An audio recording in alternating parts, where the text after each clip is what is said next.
యాదాద్రి భువనగిరి జిల్లా కలెక్టర్ హనుమంతరావు తనదైన ముద్ర వేసుకుంటుందని చెప్పవచ్చు. యాదాద్రి జిల్లా కలెక్టర్గా వచ్చినప్పటి నుంచి కూడా విద్య, వైద్య, సంక్షేమంకి సంబంధించి అన్నిటిపైన తనదైన ముద్ర వేసుకుంటున్నాడు. ఎందుకంటే ఉదయం నుంచి సాయంత్రం వరకు కూడా నిరంతరం పనిచేస్తూ అధికారుల పైన కూడా కొన్ని చర్యలు అయితే చేపట్టడం జరిగింది. అందులో ముఖ్యంగా విద్యా సంబంధించి హాస్టల్సే కావచ్చు, అదేవిధంగా స్కూల్సే కావచ్చు, ఇవన్నీ కూడా ఆకస్మికంగా తనిఖీ చేసిన పరిస్థితి. సీరియస్ ఇష్యూ ఉన్నప్పుడు వారిని సస్పెండ్ చేస్తున్నాడు. ఏమైనా అవకతవకలు జరిగినప్పుడు వారికి షోకాస్ నోటీసులు ఇచ్చిన పరిస్థితి అని చెప్పవచ్చు. అదేవిధంగా వైద్యానికి సంబంధించి హాస్పిటల్స్ తిరుగుతున్నాడు, వివిధ ప్రాథమిక ఆరోగ్య కేంద్రాలు తిరుగుతున్నాడు. ఇక్కడ ఉన్నటువంటి గవర్నమెంట్ ఆరోగ్య కేంద్రాన్ని ఏరియా హాస్పిటల్ను సందర్శించాడు. అందులో ఎవరైతే నిర్లక్ష్యం వహించిందో వారిని కూడా ల్యాబ్ టెక్నీషియన్ కూడా సస్పెండ్ చేసిన పరిస్థితి అని చెప్పవచ్చు. అలాగే కలెక్టర్ 8:50 గూగుల్ మీట్లోనే వైద్యాలకు సంబంధించి డాక్టర్లతో కూడా గూగుల్ మీట్ అనే కార్యక్రమాన్ని కూడా ఏర్పాటు చేసిన సందర్భం చెప్పవచ్చు. విద్యకు సంబంధించి ప్రాథమిక పాఠశాల కావచ్చు, జిల్లా పరిషత్ పాఠశాల కావచ్చు, అదేవిధంగా సోషల్ వెల్ఫేర్ హాస్టల్ కావచ్చు, ఎస్సీ ఎస్టీ మైనార్టీ హాస్టళ్లను సందర్శిస్తున్నాడు. గురుకుల పాఠశాల సంబంధించి భువనగిరిలో 2 రోజులు అంటే డే బై డే ఎంబడే సందర్శించి అక్కడ నిర్లక్ష్యం వహించినటువంటి ఫుడ్ టేకర్ ను కూడా చర్యలు తీసుకున్నటువంటి పరిస్థితి. ప్రిన్సిపల్ కూడా షోకాస్ నోటీస్ ఇచ్చినటువంటి పరిస్థితి చెప్పవచ్చు. అదే విధంగా యాదాద్రి కలెక్టరేట్ లో పనిచేసి ఉద్యోగులందరూ కూడా సమయ పాలన పాటించాలని చెప్పి మరీ చెప్పినటువంటి సందర్భం చెప్పవచ్చు.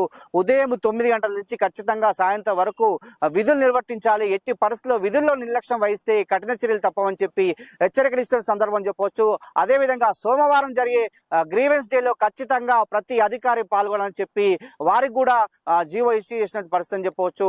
కాబట్టి నిజంగా మరి యాదాద్రి కలెక్టర్ హనుమంతరావు అయితే ఇక్కడి నుంచి బయలుదేరితే ఎక్కడికి పోతుందో కూడా కనీసము అక్కడ ఉన్న వాళ్ళ సిబ్బంది కూడా చెప్పలేనటువంటి పరిస్థితి అని చెప్పవచ్చు. ఆ రోడ్డు ఎక్కితే ఎటు పోతుందో కూడా తెలియని పరిస్థితి. ఆకస్మికంగా తనిఖీలు మాత్రము నిజంగా చాలా పెద్ద ఎత్తున చేస్తున్న పరిస్థితి అని చెప్పవచ్చు. మొట్టమొదటిగా విద్య సంబంధించి, వైద్యానికి సంబంధించి, సంక్షేమంకి సంబంధించి వాటిపైనే దృష్టి పెట్టాడు. ఎందుకంటే ప్రతి విద్యార్థికి విద్యను అభ్యసించాలి, ప్రతి విద్యార్థిని చాలా బ్రహ్మాండంగా చూసుకోవాలని ప్రభుత్వ లక్ష్యంతో ఏ విధంగా ఉందో దాని ప్రకారమే ఖచ్చితంగా ప్రతి హాస్టల్స్ లో ప్రతి విద్యాలయాల్లో విద్యార్థులకు సంబంధించి కావచ్చు, అదే విధంగా గురుకుల పాఠశాల కావచ్చు, సాంఘిక సంక్షేమ హాస్టల్ కావచ్చు, ఎస్సీ ఎస్టీ మైనార్టీ హాస్టల్ కావచ్చు, ఇవన్నీ కూడా సక్రమంగా ఉండాలని చెప్పినటువంటి సందర్భం చెప్పవచ్చు. అదే విధంగా సర్వేల్లో సంస్థ నారాయణపూల్ గురుకుల హాస్టల్లో కూడా బస చేసేటువంటి పరిస్థితి కలెక్టర్. దాని తదనంతరం సర్వేలో మొన్న ఒక చిన్న సంఘటన జరిగితే విద్యార్థి మీద పడినటువంటి జావా సంబంధించి పడ్డప్పుడు దానికి ప్రిన్సిపల్ ని కూడా సస్పెండ్ చేసిన పరిస్థితి. ఇక్కడ నిర్లక్ష్యం వహించినా కూడా ఊరుకునే ప్రసక్తి లేదని చెప్తూ షోకాస్ నోటీసులు ఇవ్వడం కానీ సస్పెండ్ చేయడం అయితే జరుగుతుంది. నిజంగా తనదైన ముద్ర వేసుకుంటాడని చెప్పవచ్చు. యాదాద్రి జిల్లాలో అయితే పెద్ద చర్చ జరుగుతుంది. కలెక్టర్ హనుమంతరావు మాత్రం నిజంగా అద్భుతంగా పనిచేస్తున్నాడు. ఈ ఆకస్మిక తనిఖీల వల్ల ఉద్యోగస్తులు భయం నెలకొంది. ప్రతి వ్యక్తి కూడా సమయానికి వస్తున్నారని చెప్పి. ఎందుకంటే హైదరాబాద్ కు కూతవేటు దూరంలో ఉన్నటువంటి ఈ యాదాద్రి కలెక్టరేట్ ఆఫీస్ కు హైదరాబాద్ నుంచి ఇక్కడ వచ్చిపోతూ ఉంటారు. కాబట్టి ఉద్యోగస్తులు వారి ఖచ్చితంగా సమయ పాలన పాటించాలనే ఉద్దేశంతో ఖచ్చితంగా 9 గంటలకే రావాలి, సాయంత్రం 5 గంటలకే పనిచేయాలని చెప్పినటువంటి నిబంధన అయితే ఖచ్చితంగా ఉంది. కాబట్టి మనం చూస్తున్నాం నిజంగా ఇక్కడ శనివారం కావస్తుంది, చాలా మంది కూడా వివిధ పనుల మీద కలెక్టర్ ఆఫీస్ కు రావడం జరుగుతుంది. వారందరికీ కూడా ఏ శాఖలో కావాల్సిన పనులు ఆ శాఖలో ఖచ్చితంగా చేయాలి, వారికి సమస్యలు సాల్వ్ చేయాలని చెప్పి కలెక్టర్ అయితే వివిధ శాఖలకైతే ఆర్డర్ ఇచ్చినటువంటి పరిస్థితి చెప్పవచ్చు. ప్రతి శాఖలో ఉన్నటువంటి ప్రతి అధికారి కూడా ఉండాలి, ఖచ్చితంగా దానికి సంబంధించిన అధికారి మాత్రం ఎట్టి పరిస్థితుల్లో ఉండాలి, వారికి ఖచ్చితంగా ఆన్సర్ చేయాలి, వారి సమస్యను పరిష్కరించాలని చెప్పి కలెక్టర్ అయితే ప్రతిసారి ప్రతి మీటింగ్ లో కూడా అదే చెప్పినటువంటి సందర్భం చెప్పవచ్చు. మొట్టమొదటిగా విద్య కావచ్చు, వైద్యం కావచ్చు, సంక్షేమం కావచ్చు, అగ్రికల్చర్ కావచ్చు, అన్ని శాఖల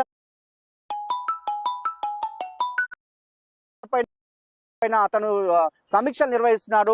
ప్రతి అధికారిని అతను గుప్పిట్లో పెట్టుకున్నాడు. ప్రతి అధికారి ఖచ్చితంగా పని చేయాలని చెప్పిన సందర్భం చెప్పవచ్చు. మరి అదే విధంగా మీడియా కూడా మంచి సమాచారం ఇస్తున్నటువంటి సందర్భం చెప్పవచ్చు, డిపిఆర్ఓ ద్వారా కావచ్చు. మరి కాబట్టి ఇక్కడ యాదాద్రి కలెక్టర్ మాత్రము అద్భుత పనితీరు కనబరుస్తుందని చెప్పడంలో అతిశక్తి ఏమాత్రం లేదని చెప్పవచ్చు. సుమన్ టీవీ పక్షాన కూడా మనం ఎన్నో కథనాలు ఇస్తున్నాము. సంక్షేమ హాస్టల్ తిరిగినప్పుడు మనము కథనాలు ఇస్తున్నాము. అదే విధంగా అగ్రికల్చర్ పాడి పంట అప్పుడు ధాన్యం కొనుగోలుకు సంబంధించి కూడా ఆ సందర్భంలో విపరీతమైనటువంటి ఆకస్మిక తనిఖీలు చేస్తున్న పరిస్థితి. ఎక్కడైతే ధాన్యం కొనుగోలు అవకతవకలు జరిగిన ఆ సందర్భంలో అక్కడ కూడా కొంతమందికి షోకాజ్ నోటీస్ ఇచ్చేటువంటి పరిస్థితి అని చెప్పవచ్చు. నిజంగా మరి అంటే ఏ ఏ శాఖ మీద ఆ శాఖ పైన పట్టు సాధించేటట్టు ప్రతి రివ్యూ మీటింగ్ పెట్టి ఇక్కడ ఉన్నటువంటి యాదాద్రి కలెక్టర్ మాత్రం దూకుడుగా ఉన్నటువంటి సందర్భం అని చెప్పవచ్చు. ప్రతి వ్యక్తి కూడా ఇక్కడికి వచ్చినటువంటి ప్రతి వ్యక్తికి పని జరగాలనే ఉద్దేశంతోనే ఇక్కడ కలెక్టర్ ఆఫీస్ ఉండాలని చెప్పి అతను అన్నటువంటి పరిస్థితి. ఎందుకంటే అతనికి ప్రతి శాఖ పైన అవగాహన ఉంది, ప్రతి శాఖ మీద అతనికి పట్టుందని చెప్పవచ్చు. ప్రతి శాఖను రివ్యూ మీటింగ్ లో అదే అధికారులకు కూడా నిలదీసిన సందర్భం చెప్పవచ్చు. ఎక్కడ కూడా ఎలాంటి ప్రజలకు ఇబ్బంది కలగొద్దనే ఉద్దేశంతో యాదాద్రి కలెక్టర్ ఉన్నటువంటి సందర్భం చెప్పవచ్చు. అదే విధంగా నిజంగా ఆకస్మిక తనిఖీల్లో మాత్రము చాలా భయాందోళనకు గురవుతున్న అధికారులు ఎప్పుడు ఎక్కడికి వస్తారో తెలియనటువంటి పరిస్థితి అని చెప్పవచ్చు. ఇక్కడ వాహనం బయలుదేరితే ఏ విద్యాశాఖకి వెళ్తుండా, లేకుంటే వైద్య సంబంధించి వెళ్తుండా, లేదంటే సంక్షేమం సంబంధించి వెళ్తుండా, ఎక్కడికి వెళ్తుండో అతను డైరెక్ట్ ఆఫీసులు కూడా చెప్పలేనటువంటి పరిస్థితి. సడన్ గా అక్కడ ప్రత్యక్షం అవుతున్నాడు. అప్పుడు మాత్రం ఖచ్చితంగా అక్కడ మాత్రం ఏమన్నా నిర్లక్ష్యం వహిస్తే మాత్రము ఇమీడియట్లీ షోకాజ్ నోటీస్ ఇష్యూ చేస్తున్నాడు. సీరియస్ ఇష్యూ ఉన్నప్పుడు వాటి సస్పెండ్ చేసిన పరిస్థితి చెప్పవచ్చు. మనం ఎన్నో సంఘటనలు చూసాము. మొన్న కూడా కూతవేడి దూరంలో రాయగిరిలో ఒక పాఠశాలకు వెళ్ళాడు. పాఠశాలలో మధ్యాహ్న భోజనం సంబంధించి అన్ని కూడా సందర్శించాడు. అక్కడ సరిగా లేనటువంటి పరిస్థితుల్లో మాత్రం వారిని కూడా హెచ్చరించిన పరిస్థితి అని చెప్పవచ్చు. ఇలా ఎక్కడ పడితే అక్కడ విద్యాలయాలు కావచ్చు, అదే విధంగా వైద్య పరిస్థితి కావచ్చు, అదే విధంగా సంక్షేమం కావచ్చు, ఇక్కడ పడితే అక్కడికైతే ఆకస్మిక తనిఖీలు చేస్తూ ఒక భయాందోళనకైతే గురి చేస్తున్న పరిస్థితి అని చెప్పవచ్చు. అలాగే ఒక పశువుల షెడ్ లో 150 కిలోల బాలామృతం దొరికిన సందర్భంలో దానిపైన ఎంక్వైరీ చేసి 4 అంగన్వాడీలను కూడా సస్పెండ్ చేసినటువంటి విషయం అని చెప్పవచ్చు. నిజంగా ఆ విషయంలో మాత్రం చాలా సీరియస్ అయినటువంటి పరిస్థితి అని చెప్పవచ్చు. పిల్లలకు అందాల్సినటువంటి బాలామృతంలో కూడా ఇట్లా అవినీతి చేయడం అయితే చాలా దారుణం అని చెప్పి ఇట్టి పరిస్థితిలో ఊరికి ప్రసక్తి లేదని చెప్పి అంగన్వాడీ 4 కూడా సస్పెండ్ చేసిన పరిస్థితి. యాదగిరిగుట్ట యాదగిరిగుట్ట కావచ్చు, ఆలేరు కావచ్చు, అదేవిధంగా రాజపేట మండలంలో 2 గ్రామాలకు సంబంధించి అంగన్వాడీలను కూడా సస్పెండ్ చేసిన పరిస్థితి. ఎట్టి పరిస్థితుల్లో పిల్లలకు అందేటువంటి బాలామృతంలో ఎట్టి పరిస్థితుల్లో కూడా అవినీతి చేస్తే మాత్రం ఊరుకునే ప్రసక్తి లేదు. ఇలాంటి తనిఖీలు ఎన్నో ఉంటాయని చెప్పినటువంటి సందర్భం అని చెప్పొచ్చు. కాబట్టి మరి ప్రతి తనిఖీల్లో కూడా అతను మార్క్ కనిపిస్తుంది. ఎందుకంటే ఎక్కడికి పోయినా కూడా ఎక్కడ అవినీతి చేసినా కూడా ఊరుకునే ప్రసక్తి లేదని చెప్పి పదే చెప్పినటువంటి సందర్భం అని చెప్పవచ్చు. కాబట్టి ఎప్పుడు ఎక్కడికి వస్తారని చెప్పి చాలా మంది కూడా అధికారులు నిజంగా ఇప్పుడున్నటువంటి కలెక్టర్ ఇక్కడికి వస్తారని చెప్పి భయపడినటువంటి సందర్భం అయితే కనిపిస్తుంది యాదాద్రి జిల్లాలో. నాతో పాటు అందరూ పనిచేయాలి, ప్రతి ఒక్కరు పనిచేయాలనే దృఢ సంకల్పంతో నేనున్నా. కాబట్టి ఖచ్చితంగా అందరూ పనిచేయాలనే ఉద్దేశంతోనే ఇక్కడ యాదాద్రి జిల్లా కలెక్టర్ పనిచేస్తుందని చెప్పి ప్రజలు కూడా చెప్పినటువంటి సందర్భం చెప్పవచ్చు.